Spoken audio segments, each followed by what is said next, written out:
So hello guys, welcome back.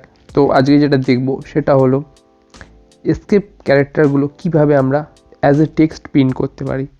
তো দেখতে পাচ্ছেন আমি আউটপুটগুলো দিয়ে দিয়েছি এখানে, এগুলি আমি প্রিন্ট করে দেখিয়ে দেবো যে কীভাবে আমরা প্রিন্ট করতে পারি। তো দেখা যাক।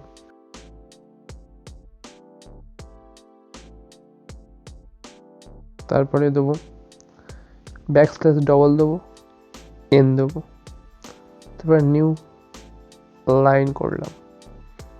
দেখুন এবার প্রিন্ট করলে কী দেখা দিচ্ছে,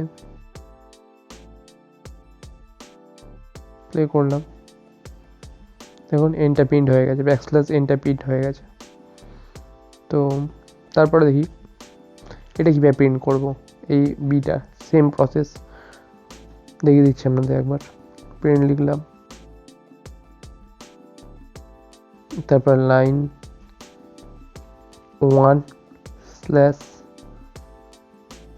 স্ল্যাশ বি লাইন 2। দেখি প্লে করে দেখে নিই একবার, দেখতে পাচ্ছেন সেম প্রিন্ট হয়ে গেছে। তো তারপরেও সেম কেস হবে, করে দেখিয়ে দিচ্ছি আপনাদের। প্রিন্ট লাইন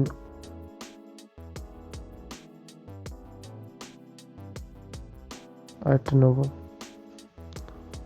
সাপোর্ট দেবে। আগের দিন বলে হচ্ছে আপনাদের যে সাপোর্ট দেওয়ার ব্যাপার আছে, এখানে একটা একটাকে প্রিন্ট করতে সাহায্য করছে। তো তারপর লাইন 2 করে দিচ্ছি, এবার প্লে করে দেখে নিই, দেখুন এসে গেছে সেমভাবে। তো তারপরটাও দেখে নিই কীভাবে করবো। 4টে দেখিয়েছিলাম, 2টো দেখিয়েছিলাম আই থিঙ্ক। প্রিন্ট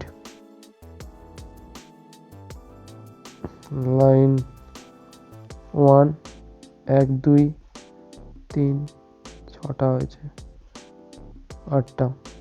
তারপরে লাইন 2 লিখলাম, এই প্লে করে দেখি, দেখছেন 4টে এসে গেছে।